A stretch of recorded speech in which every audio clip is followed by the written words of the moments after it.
Paul Shyken, sometimes called Pacey. I was born April 28th, 1940 in Omaha, Nebraska. My parents were Sam Shyken and Bess Shyken. I grew up in Omaha and went to the University of Nebraska for a year, and then went on to, came back to what was then Omaha University. And then after graduating from Omaha University, went on to Creighton Dental School and graduated from there. Going back some, my parents, my father, Sam, was born in Council Bluffs, Iowa in 1910. His parents were Simon and Bertha Shyken. They were both Russian Jewish immigrants who came from the Ukraine, a town called Lekrovitz, which there's a Lekrovitz Society in California. My grandfather originally came to St. Louis because he had a cousin who lived there.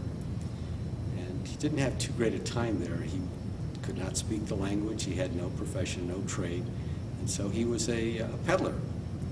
But he couldn't speak the language either. And as a result, there were many times he was beaten up. And it was just a difficult time for him. He had a friend who lived in Council Bluffs. His name was Saltzman. And he had a hay and feed business, I believe. Anyway, he invited him to come visit. So he and a friend came to Council Bluffs to visit. And my grandfather really liked Council Bluffs. And of course, he had a friend here. And so he decided he would move to Council Bluffs because if he came there, he would have a chance to work for somebody and have a steady income. And he would be able to bring my grandmother and his oldest daughter, my aunt, Fanny Gordon, over sooner. So he moved to Council Bluffs and he went to work for Mr. Saltzman. I guess he worked there for a while and he became friendly with a man named Getsy Whitebook. And Mr. Whitebook, I guess, also had a hay and feed business or a junk business, and he offered him a job.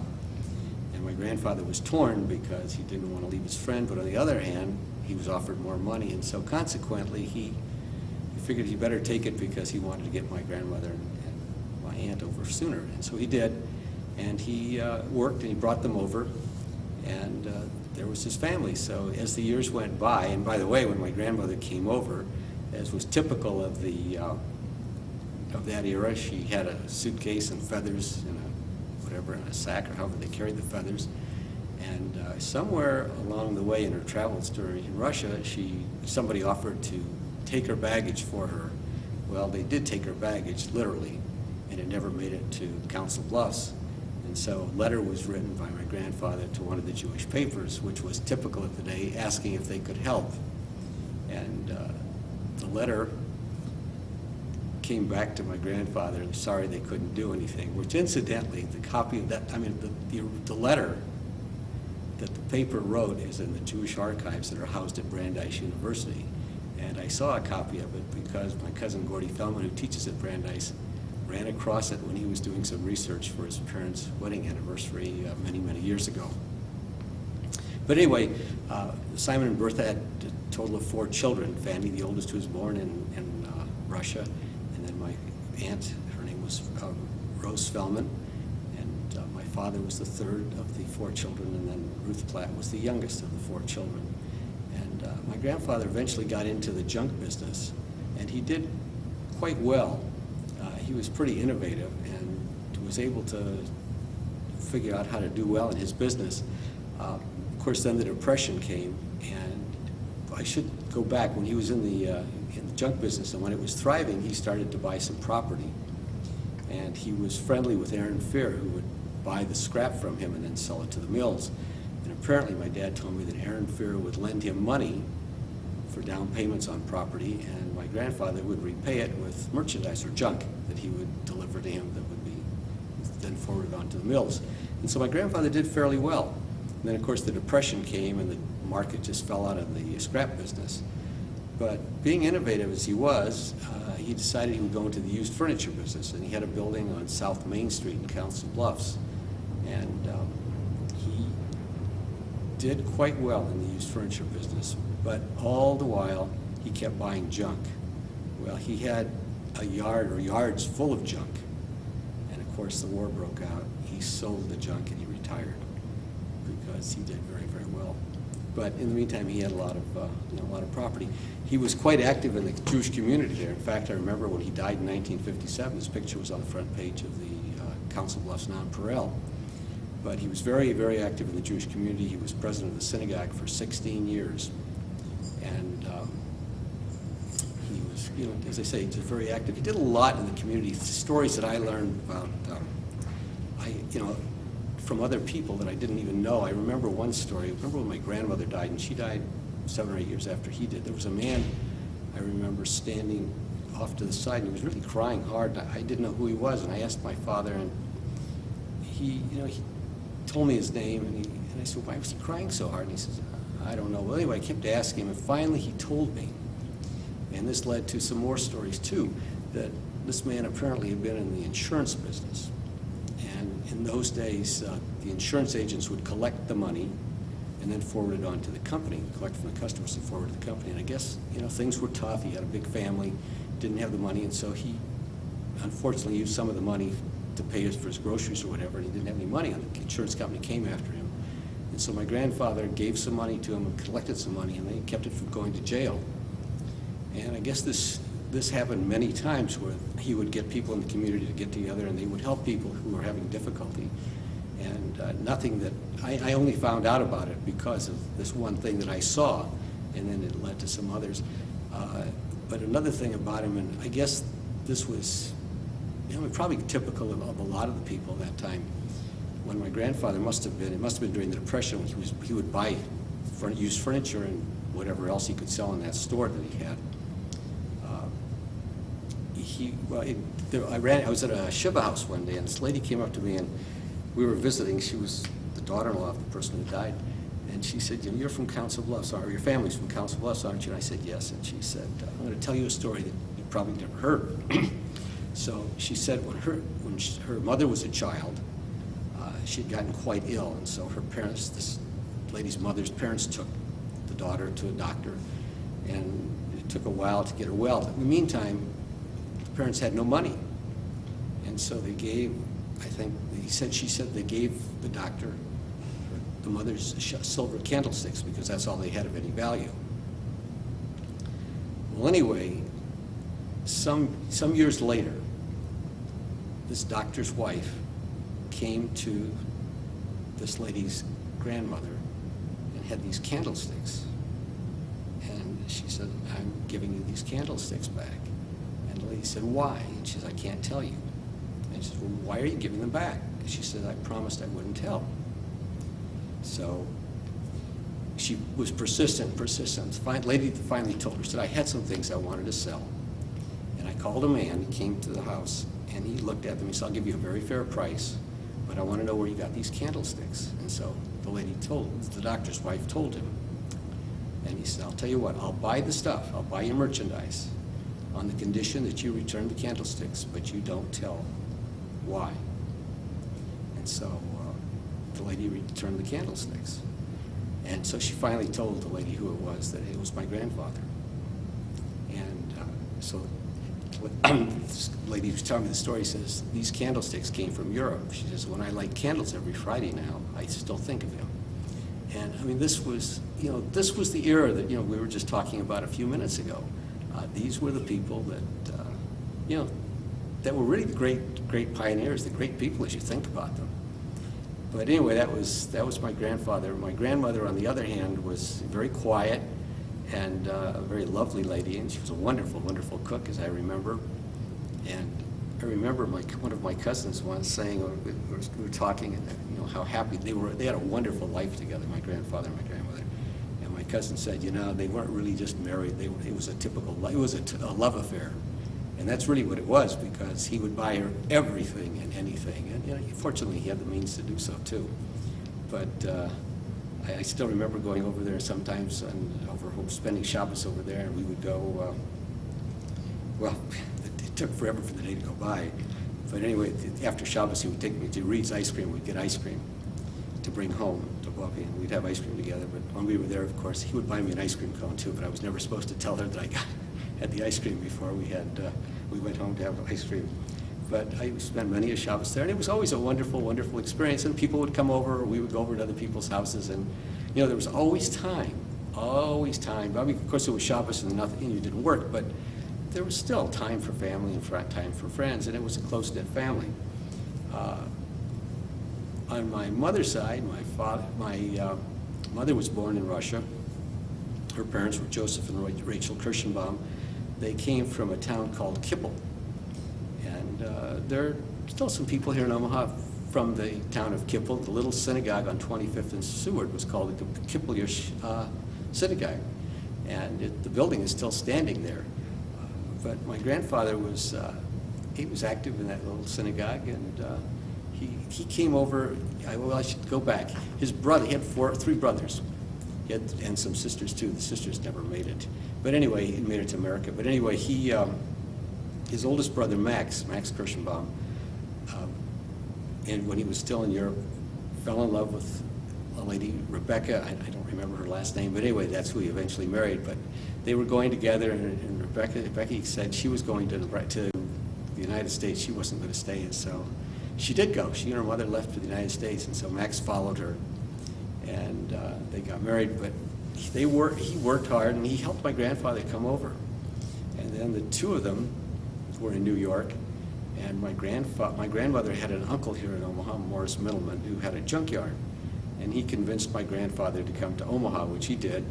And he worked for him for a while, and he saved up enough money, and he brought my grandmother, Rachel, and my mother, Bessie, over to the United States, to Omaha. And they were a happy family. They worked hard. And my grandfather and Max worked and saved money, and they brought Max, their brother Avraham or Abe, and their brother Meyer to the United States, as well as their father. Their father lived here for about 3 or 4 years before he died, and he's in fact buried out at Golden Hill Cemetery. His name was Akiva. I guess I understand a very pious man who spent his days in the synagogue studying, and that was what he did. I remember my grandfather used to tell me that when they were in Russia, he was they used to sell grain, and they had a bar. And when my grandmother was sitting there, and she said yes, and they made Vosserov kasha, which meant they made nothing. But anyway, my grandfather and I were very close. When I think back, I must have been about, maybe 4 or 5 years old. But my grandfather would come by early in the morning because he would go to the synagogue every morning. And my mother would get me ready, and he'd pick me up probably about 6:15 or so, and off we'd go to the synagogue. And we'd daven, and afterwards the men would go downstairs, or maybe they daven downstairs sometime, and they would have a schnapps and some kichel and herring, and they always had something for me to eat because that was taboo. But I did get the kichel, and they had some cereal and milk, I think, for me. But I remember doing that for a long time in the summer. It was always such a treat. I mean, they're wonderful memories. But when I think back, so I should continue on. So then after we would go to the synagogue, we'd go off to work. And he had a little wholesale kosher food business. It was a one-man operation. And he had a lot of friends. I tell you, the stores that he would go to were all the customers were friends. They all had time to visit. And they all were just, very, very honest with one another. I think I was probably, at least in the early years, far more of a nuisance than I was of a help. But nonetheless, he always wanted me there, and I enjoyed it so much. I remember he used to have a pocket watch on his desk, and that was his clock because he didn't like to wear a watch. And as the years go by, I could understand why, because he didn't, things didn't go by the clock. It was a different life. And I don't know how many times I broke that watch because it had a thin crystal, and I would open it and crack, I'd break the crystal. But nonetheless, he never said a word. He always got it fixed. And it was always on the desk for me to open up and play with. But anyway, as the years went by, I remember we'd go to all these stores, and I can remember he was sick once, and I was on the truck by myself. I was already in high school. And it was Country Club Food Markets, I remember. That was a Friday delivery. I remember going there, and he sold all kinds of kosher foods, but Country Club used to buy salami and bologna and things of that sort. And I remember going, the butcher gave me the order, I went out and got it, brought it in, and I wrote up the ticket and I weighed the merchandise, wrote up the ticket, and I gave it to the butcher to sign, and he looked at me and says, I don't have to sign it. I said, well, don't you want to check it? He says, if Zeta was your teacher, I don't need to sign it. He says, the check's in the drawer, you just leave the invoice and take the check. And that's the way it was with most of his customers. They never looked at the invoice. They just, whatever he said was true. It was gold, you know, that was it. It was the truth. And, oh goodness, I can remember the customers we used to go to. There was Peter Pan Market, which was on 26th and Dodge, and there was Lippett's Grocery, which was on 25th and Davenport or somewhere in that area, and there was a Handy Dandy Grocery, which was Mrs. Dandy and Cy Green's Grocery. That was another customer, and there was the Plotkin Brothers store on 20th, and there was another Plotkin store on 16th. They were called Plotkin Brothers. We used to go to South Omaha to United Provision, which was owned by a fellow named Selwyn Rothman. We had some stores there that were Ukrainian, Lithuanian. I remember there was one store. He used to get so angry. My grandfather always get so upset when he'd go in there because this fellow, my grandfather could speak a few different languages, and this fellow would always speak to him in whatever it was, maybe Russian, but my grandfather would acquiesce and speak that language. We'd walk out. He said, he lives in a free country. He lives in America. He can speak English. It's wrong. It's wrong. Oh, it always bothered him. There was another one there that was called Uzdevanis' grocery store. And we would go in there, and it took me a long time to find out what was going on. But the owner was always in the back. He had this big old roll-top desk, and he was always on the telephone. I remember I said to my grandfather, how does he make a living? He's always on the telephone. Came to find out he was a bookie. That's why he was always on the telephone in the back. But anyway, these were that was a South Omaha account. There was another store on Park Avenue, belonged to a fellow named Sam Cohn. I don't remember the name of the store, but it didn't have air conditioning. Boy, when you go in there in the summertime, Mr. Cohn was always in the cooler because it was the cool place. It had windows in the doors, so he could watch when a customer came in. He'd go out and into the store to wait on his customer. But Central Market was another account. I remember once going to Central Market. They had a pretty good-sized meat department, a wholesale meat department. And they were the same way. You just write the ticket, throw it in the drawer. They never weighed anything up. But I remember getting a call one day. They wanted a box of matzah, 30-pound case of matzah. It was about 4:30 in the afternoon, so I put it in the truck and I took it down there. Well, I went to the alley, and the loading dock was closed at 4 o'clock, so I had to go around front, and I parked in a loading zone in front of the store, and I carried it in. And the 30-pound box of matzah's got 6 5-pound packages in there, and they're pretty good size. And so I'm holding it in front of me. I can't really see that well in front of me. All of a sudden, something pushes me up against a pole really hard. Really kind of startled me and frightened me. Well, it turned out it was one of the two Kolakowskis that owned, the older Kolakowskis that owned it. They were always dressed in suits walking around that store. Boy, did he give it to me for carrying something in the front door. But I didn't say anything, but what could I have done? They called at 4 o'clock and their loading dock was closed. But nonetheless, I'll never forget that episode of getting pushed up against the pole and really getting a little frightened.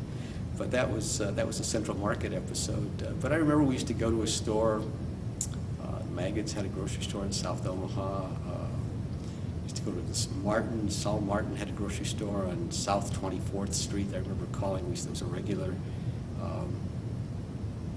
Of course, there were the bakeries. Forbes Bakery, which was on North 24th Street. There was Joe Adler had a little delicatessen on North 24th Street. There was the Sugar Meat Market, and there was the Omaha Kosher Meat Market, which belonged to the Glasses, Mark Glass's dad. There was Diamond Meat Market on the other side of the street. There was Adler Bakery down there that used to buy things. And they were all, they were regular accounts, and you'd go there, and my grandfather always had a little time to talk. I remember once we were making a delivery to Omaha Kosher Meat Market, and we were double parked. Somebody clipped the truck. I was in high school then. Maybe I was 15 years old. And so I come out and I see this guy's clipped the truck, and I get out, and I said, I need your license number and your driver's license. Great big guy.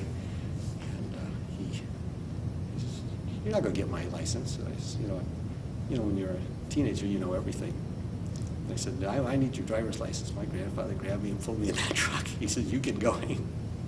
But that was the way it was then. And that was an episode I'll never forget, though. He didn't get angry with me very often, but he didn't like that when I didn't want to get back in the truck. He had a lot of friends. I often thought of him as, probably before his time when it came to real estate, because his first warehouse was at 1502 Cumming Street. Well, 1502 Cumming Street is right a couple blocks from the Quest Center. That whole area is being developed.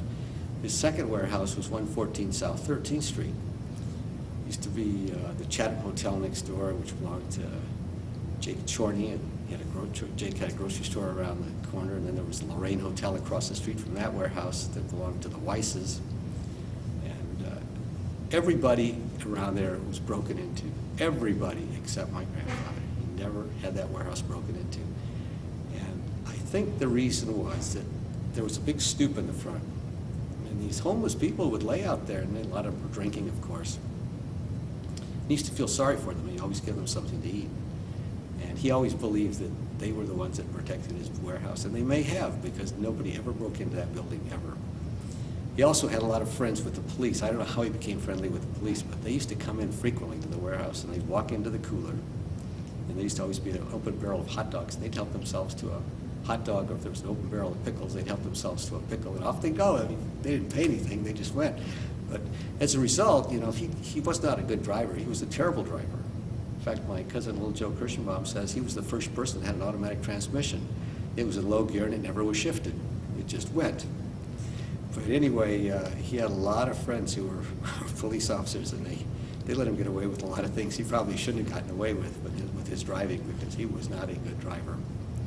But the warehouse was always a fun place. But talking about places, so the 114 South 13th Street later became the phone company. I think the World Herald is there now.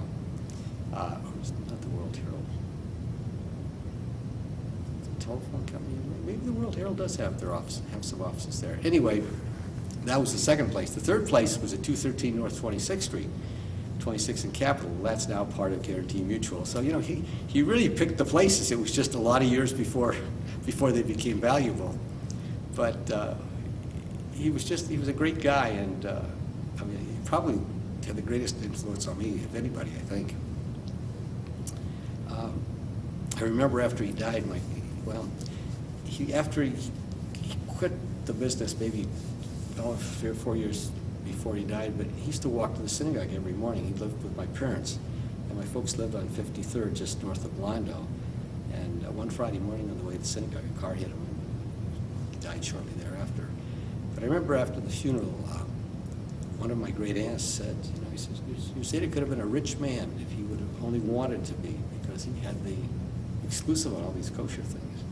And I didn't say anything. I wasn't in any mood to say anything either, but I thought to myself, he was richer than you ever thought he was, because he had things that money never could buy.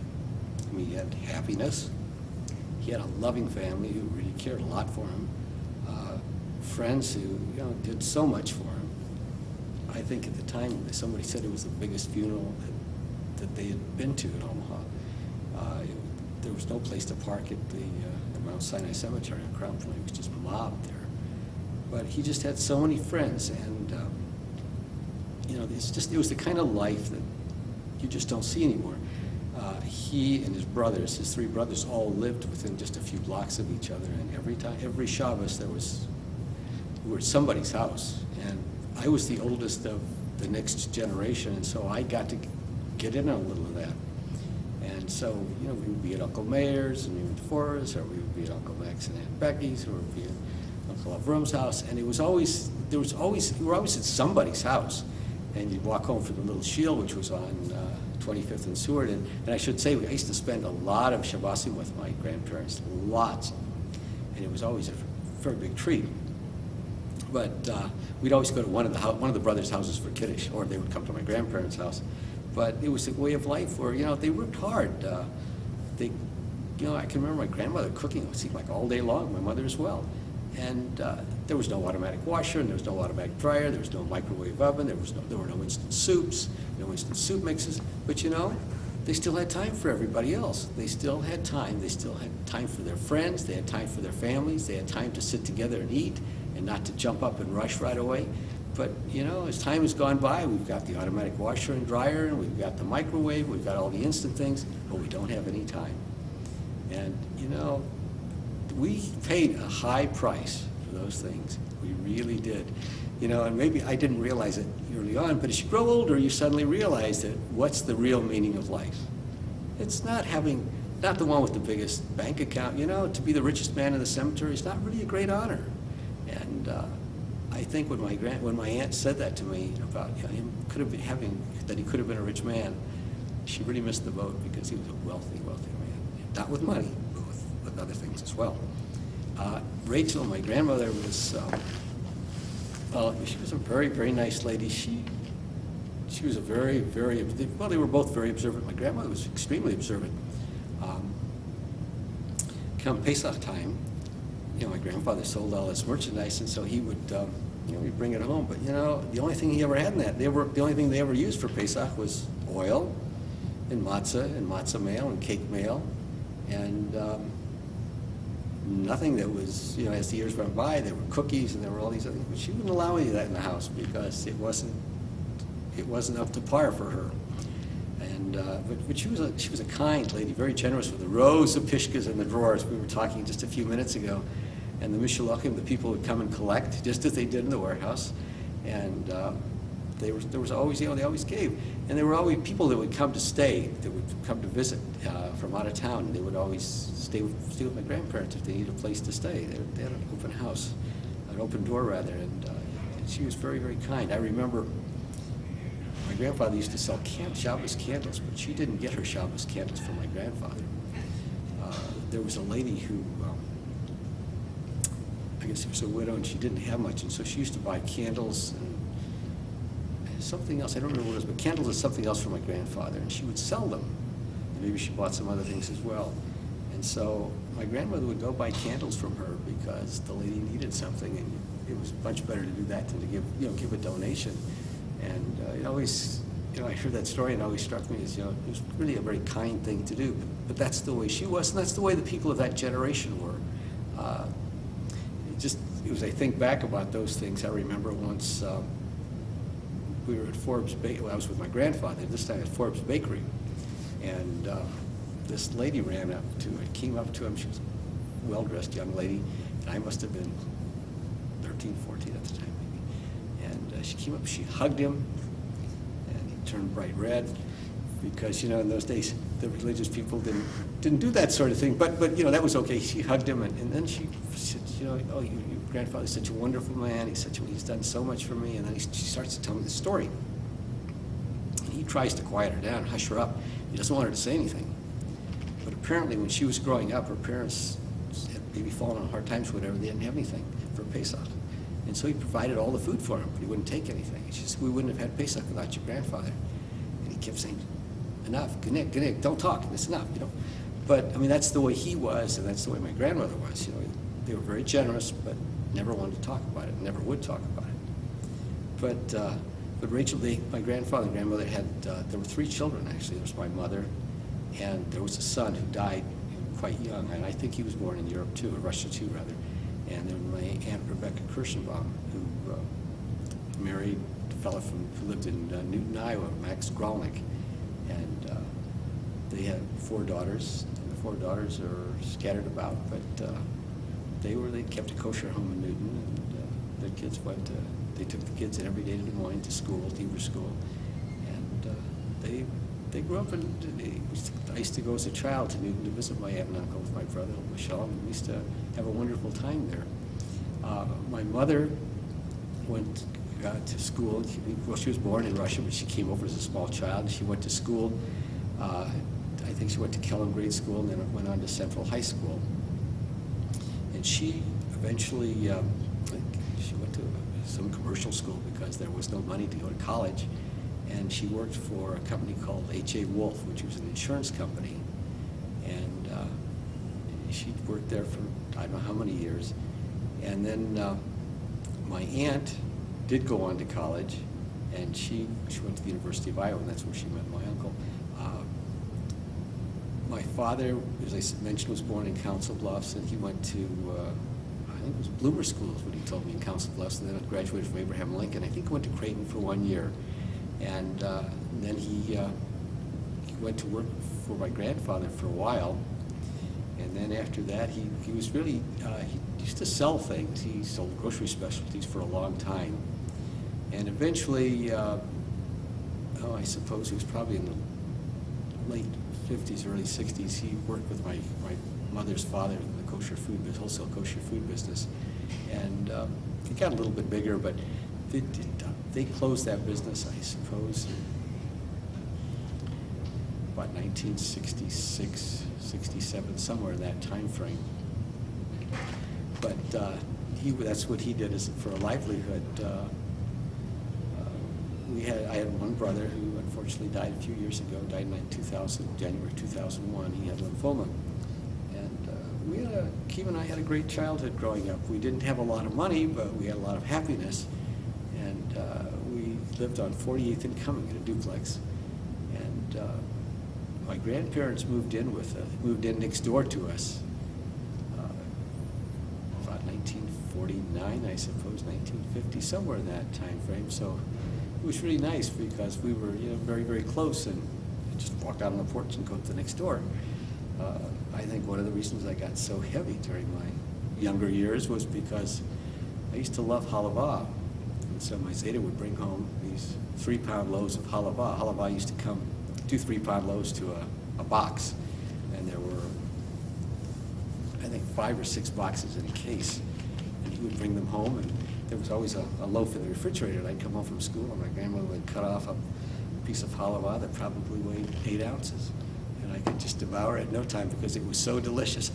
Never got such good halava again. It was still joyva halava, but it doesn't taste the same anymore. But those were wonderful memories. But Kiva and I, we had a great childhood. We went to Dundee School. My folks belonged to Beth Israel Synagogue, and we used to walk up there, and it was about 10 blocks, I guess. And it was a nice walk. It wasn't that bad. And Kiva and I, we went to Dundee School and both graduated from Dundee. Had a lot of friends. There were a few Jewish families that lived nearby. The Ginsburgs and the Goldbergs lived nearby. And I remember one of my friends said to me some years later, when he was doing quite well financially, he says, I said, we were talking, reminiscing and saying about wonderful childhood we had and all. He said, well, we didn't know any better. We didn't have anything. I said, I don't agree with you. We had more than you could ever imagine. You should just stop and think, and you'd know it was there too. But anyway, we did have a great childhood. We didn't really go on a lot of vacations. My dad worked hard. He really did. He had to work hard to make a living. He never made a lot of money, but we were happy. We always had enough to eat. We always had clothes, and we'd go to the movies, and we had a good life. I can remember one of my dad's customers was called KB, I believe. It was on 30th Street, right by Tech High School. It was an ice cream parlor. It was owned by the Kesselman brothers. And so we would go down there. I remember it was Wednesday nights. My dad would go down, and he would sell the Kesselman brothers merchandise, and they used to show Abbott and Costello movies on Wednesday nights. And so we'd always get ice cream, and we'd sit and watch Abbott and Costello movies. That was always a big treat, I remember. Kind of a highlight of the week to go down there on Wednesday nights to get ice cream. And of course, all the high school kids were in there. It was a big high school hangout, I guess, from Tech High. And I can remember that quite well. Some of the other childhood memories, I remember every summer, Keith and I would go to Newton, Iowa to visit my aunt and uncle. We would take the train, the Rock Island Rocket, and my folks would take us down to the train station, now the Durham Museum, and we'd get on the Rock Island, and we'd go to Newton, and my aunt and uncle would be waiting for us at the train station, and we'd get off, and we'd usually spend a couple of weeks there, and then my folks would drive out, and we'd drive back. And I remember my uncle had a Pontiac car agency in a junkyard. Boy, did I love that junkyard and the garage. I used to spend my days down there bunking around and doing all kinds of crazy things, I guess. One summer we Keith and I built a race car, and that was quite the thing. My uncle had axles made at a machine shop for us, and we made that race car. I remember we brought it back home, and we used to play with it for a long time, but that was quite the thing. We had, I don't know how many of the mechanics helping us with that race car. It must have been pretty expensive for my uncle because he was paying those people by the hour, but he never said anything. He used to let us play around and do that sort of thing. I was close with my 4 cousins, and I still am quite close with them. they've kind of scattered around. One lives in Boston, and one lives in Philadelphia, and one's in Minneapolis, and one's in California, near San Francisco. So they've all scattered about. But thinking back, when I would go with my grandfather on the truck, as I think back, because that probably was one of the most memorable times of my life. Pretty simple, but it was pretty memorable. My grandfather was pretty permissive with me. He let me drive the truck when I was about 11 years old. I did a few numbers to that truck, but he was always very, very good about letting me drive that truck, and that's when I learned to drive, when I was about 11 or 12 years old, and it was a fun time, of course. But as far as my youth was concerned, something that was kind of interesting. I had a lot of friends, but what was kind of interesting, I had an opportunity to study with a fellow named Rabbi Polyakov, and we used to study Gemara together. I used to study one afternoon a week after school, and then on Saturday afternoons, he didn't live terribly far from us, and I used to look forward to going over there and studying with him. And he was a great teacher. He really was. He was a Shyken here in Omaha, and I have very fond memories of that. I was quite active in the youth group at the synagogue. I really was. The synagogue occupied, I think, a lot of my time growing up, and I really enjoyed it a lot. But I was active in the youth groups, and I remember having the opportunity to, I became friendly with the Hebrew school teachers, and one of the teachers offered me, wanted somebody to tutor the kids who were having difficulty reading, and so he asked me if I would do it, and I said I would, and I did. And I used to get $1 an hour, which was a lot of money. And I think back that I used to save my money. I put a little bit, I would spend a little bit, and the rest of it I saved. And I put it all into government bonds. Maybe not the best investment, but I put it all in U.S. savings bonds. And I left it there, and I left it there, and I left it there. And I used to tutor that ended after a while, and so I tutored on my own. Still at $1 an hour, and I tutored some kids in math. And a couple of them turned out to be some pretty big businessmen, so maybe I was all right when I tutored arithmetic or whatever I was tutoring at the time. But I eventually took that money, and as I say, I put it in bonds. But one year, my daughter went to Michigan. I cashed in those bonds, and I paid for one semester of Michigan tuition, which was not inexpensive. Which reminds me, I got $1 an hour. My daughter teaches at a Jewish day school in Chicago, and she tutors on the side. It's a very affluent day school. I think the tuition there is $18,000 a year starting. One of her kids that she taught was Ram Emanuel's daughter. She earns between $70 and $100 an hour. A few bucks more than I got when I was a kid. But anyway, the synagogue was an integral part. It was an integral part of my parents' life too. We spent a lot of time there, and we used to go every Shabbos and Yontif, and it was great. It was great growing up. When I graduated high school, I think I mentioned that I went on and eventually became a dentist. After graduating dental school, our whole class was drafted in January of our senior year. Vietnam was going on then, and we got to finish, and then afterwards I didn't have to go in until August, and so I had the privilege, and Ben Nachman offered me a job in his dental office, and I got to work there from the time I got out, which was the end of May, until August when I went into the Air Force. And those were nice memories too. I remember them well. But I was stationed in Minot, North Dakota, and I remember I was supposed to go to Wichita Falls, Texas for basic training, and I got 3 telegrams about a week before I was supposed to report for duty, which was August 4th of 1966. It said report directly to Minot. So I went directly to Minot and didn't know much of anything. Minot was this little town 700 miles north of Omaha, but it was still better than Vietnam. And I got there on a Sunday, and on Monday morning I found out where the dental clinic was. I went over and met the colonel, who was, by the way, a very nice guy, and he assigned a sergeant to go with me because I had to get a uniform and get my ID card and so forth. So typical military, we went to get the ID card. Well, they said you can't have an ID card without a uniform, so the sergeant was a nice guy too, said we'll go over and get the uniform. So we went over to buy the uniform because officers pay for their own uniforms. Well, they said you can't have a uniform unless you have an ID card. So we went back to where the ID cards were issued and explained our plight. And they said, sorry, we can't give you an ID card. So the sergeant said, look, he says, let's go to my house. I'll give you a shirt. They don't see the officer's signatures and emblems or anything on it. We'll do that. And then you go back and get your picture done. We'll do it. So that's what we did. Went to his house. He gave me a shirt. But this was typical military. And so we went, got the ID card. And the first year that I was in the Air Force in Minot, I went in, I became acquainted with some of the people in town. There was a synagogue in Minot. Now, Minot was a town of about 30,000 people. But they had a synagogue, and they had about, I think, 18 families, Jewish families. Up until the year before I got there, they even had a full-time rabbi.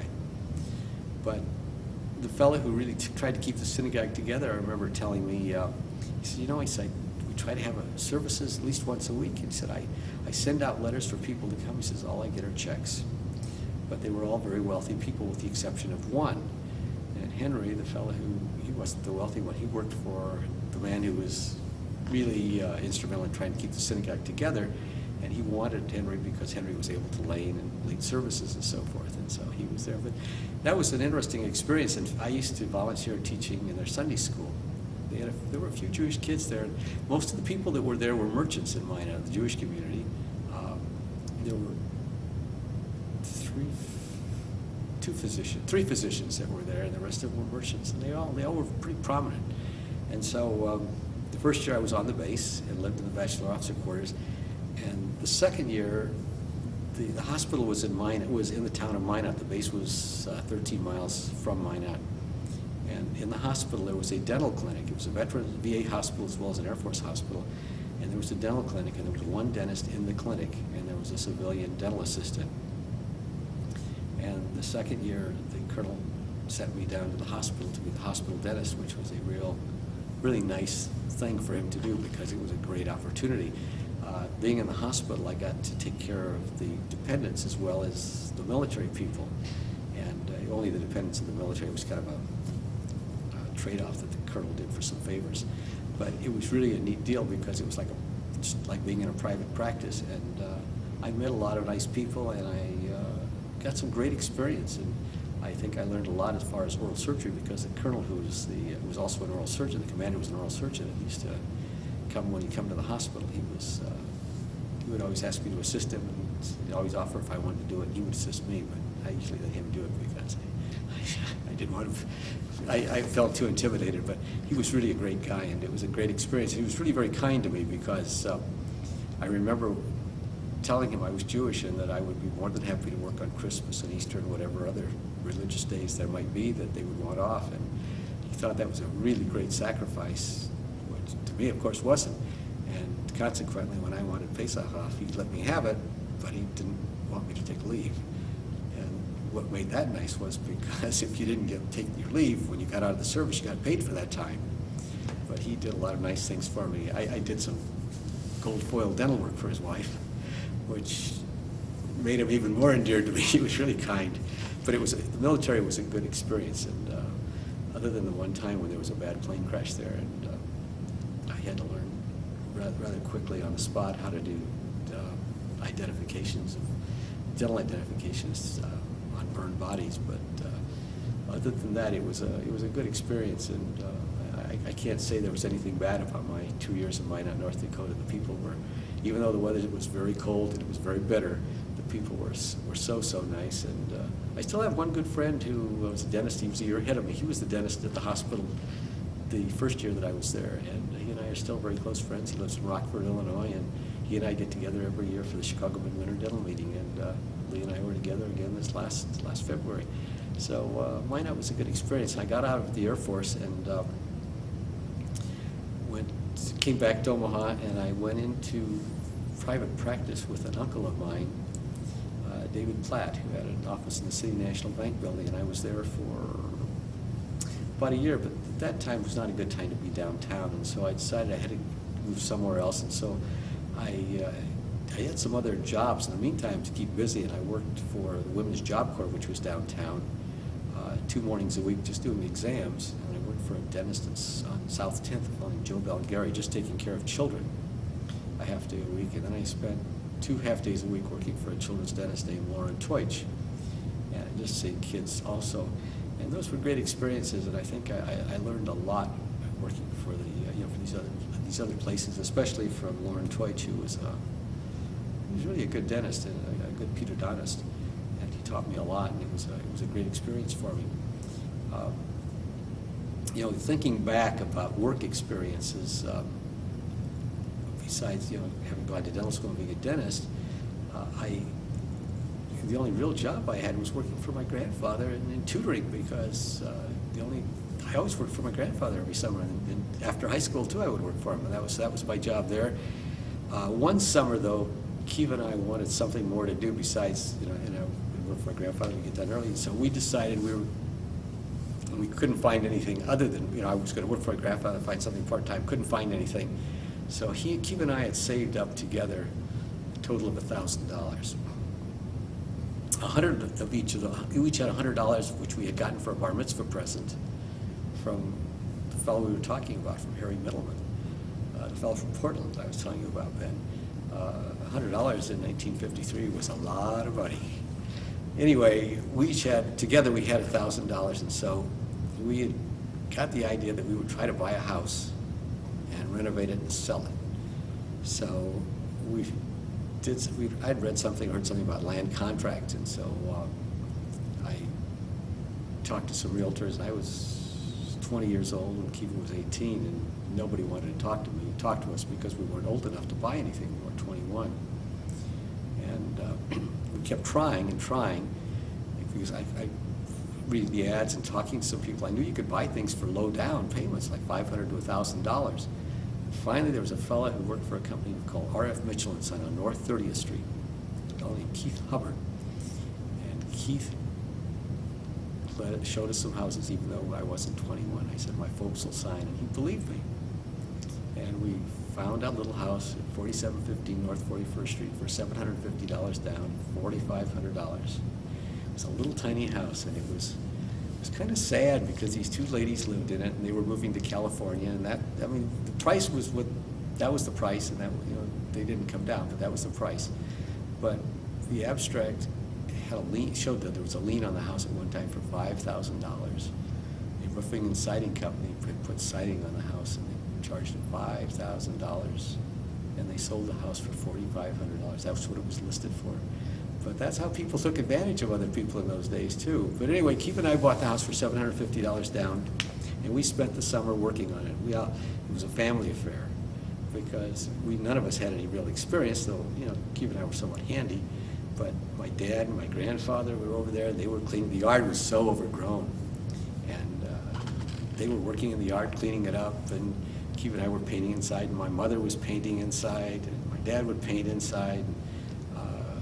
Keith and we found this plumber who was, he lost his license, he was an alcoholic, but he bootlegged the bathroom in or a utility room in for us, and we got that in, and we did all this for $250. But again, this was 1960, and we were going to sell the house, and neighbors kept coming over and looking, saying, we have a friend who wants to rent a house. Anyway, we ended up renting the house for $75, and we had that little house, and we did little odds and ends working on it during the year, but I was still in college. I wasn't in dental school, and Kiva he just graduated, I guess.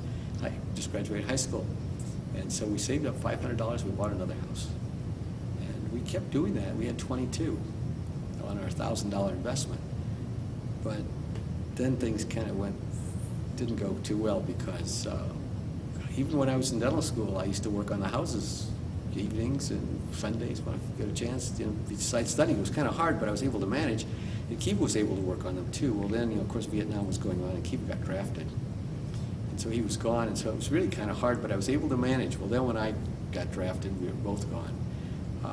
My folks had to look after the houses, and they did a good job, but they couldn't really do the maintenance on them, and so they had to hire things out, and so consequently, it became difficult. And I used to have to send money back every month to keep, to make the payments and all, because we were so heavily leveraged. But anyway, he came back. I got out of the service, and we eventually sold the houses, and we got out of that. But that was an interesting experience. It was a great learning experience. I think I learned a lot from that. I'd like to close these remarks now, and I want to just tell Susie and the kids and grandchildren how much I love them. Susie and Gary, our oldest, Lee, and Beth and Jeff and Paige. I hope you find this enjoyable and interesting, and to Shmuel Arend and Aviva Chana and Vasheva Tova and Eliezer. I hope you like this, and hope someday you'll look at it and find it interesting and something to think back upon and say, this is some of the past that brought you to where you are today. And I love you all, and I wish you always the best.